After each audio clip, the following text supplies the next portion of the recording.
Katandikire e Bududa. Minister wa Uganda the Right Honorable Robinah Nabbanja abadde wamu n'omukyala omubaka wa district e Bududa Agnes Nandutu ne bagendako mu kitundu eky'Elusheshe ewakoseddwa abantu amataba era bwe batyo basuubiza nti abantu bano abafiiriddwako ebyabwe omuli ennimiro amayumba n'obulamu bw'abantu bagenda kubanga bayambibwa nga basengulibwa okutwalibwa mu bifo ewatali buzibu buno. Abakitundu babalaajanidde okubayambako ensonga eno bagikoleko mangu kubanga obulamu bwabwe bulabika nga buli matiga baweereddwa emmere enkalu n'ebirala.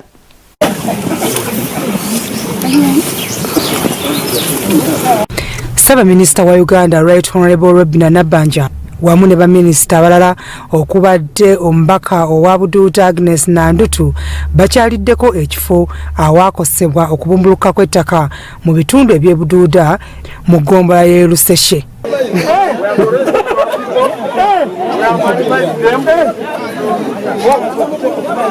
Ebyalo byasaanyizibwawo amataba agava ku nnamutuka w'enkuba nga n'ebirime byabwe omuli emmwanyi, ensuku z'amatooke wamu n'emiti byonna byasigala ku ttaka nga waliwo n'omuntu omu eyalugulamu obulamu ate abalala 10 ne basigala nga tebalina we beegeka luba.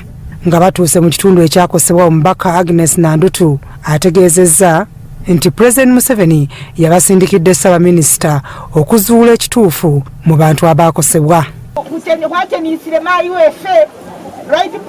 Right Honorable Prime Minister Sibalanga bali Mayi Robinah Nabbanja mwamubone. Mayi Robinah Nabbanja mwamubone.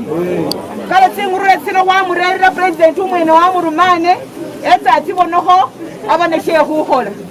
Magona James omu ku batuuze abaakoseddwa ngo yafiiriddwa musiri gw'emmwanyi ategeezezza nti ye n'ab'omunju ye basigadde tebalina ke balina oluvannyuma lw'okubanga byonna ebyabwe byasaanyiziddwawo. Zirihenge yekendwera hawa planningira ho limumonga kama tunda nina butama ni mayindi kubenga kuyitisa kusomesomero hari mbonga byezire mahye so kwaleme neshita kwala mirebusi hari kusobera government ihuyete kutimili ne kwapona holeshirelo mukakole kabusata kutimile mboho byesi muho. Abatuuze abalala betwogeddeko nabo bagamba bandyagadde okusengulibwa batwalibwe mu bifo mu districts ezitalina buzibu bwa kubumbuluka kwa ttaka ate era basigale nga basobola okulima okufuna kye baliisa abantu baabwe. Bano beekokodde n'abakulembeze baabwe ab'oku disitulikiti bwe bategeezezza Ssaabaminisita nti tebabeesigisa bintu byabwe bye bagenda kubawa. Kukwirebo na mbutyobe kirandongo faza kwalama Bududa district nene ku district tisi wakota busila bilyo nga bahuweleta kila khuloma khuri bilyo byefenga government yahuwele bise khumakombololo nga byetsile khwelo sifiri khumakombolo ke khubifune force lelo moye khukhwile bunambutyo bekilyandongo ngefe batuta khwalobili mubututa muno mulimo bifo bilayi government ikhuyete lipesi ke khufune bifo muno bilayi khube mwene muno abe shiri ukhutsi ukhwama mu government asi mu office ngulu ibutote shibire busa reporting ano ugombololo bulije ke sub county umuntu uramire mukonga anyalisa khushifuna. Omubaka w'e Luseshe County Mojoy Isaac ategeezezza nti gavumenti esaanye yanguyeeko mu kufunira abantu bano we babeera kubanga amaka agali mu 5 gali mu buzibu. I've heard from the report when the people wanted to relocate 500 families, only 100. That means they're saying that they have refused to move. It is not they have refused to move. It is where to move to is the question. But otherwise government has already been supported and we are government and therefore our people are also part of the government. Wabula Ssaabaminisita Robinah Nabbanja asuubizza abantu b'e Bududa nti gavumenti egenda kubayambako okubafunira ewalala we balaga.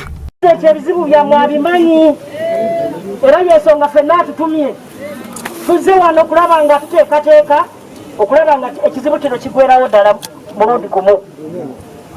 Ndowooza ekirowoozo ze kye ŋŋamba mwenna mukkirire muwulidde eno tusimbeyo emiti gavumenti ebafunira awalala w'okugenda. Mumanyi nti buli kimuzize nakyo minisita mukamungalo ono aliko n'ebintu ebikalu byabawadde omuli emmere n'ebirala.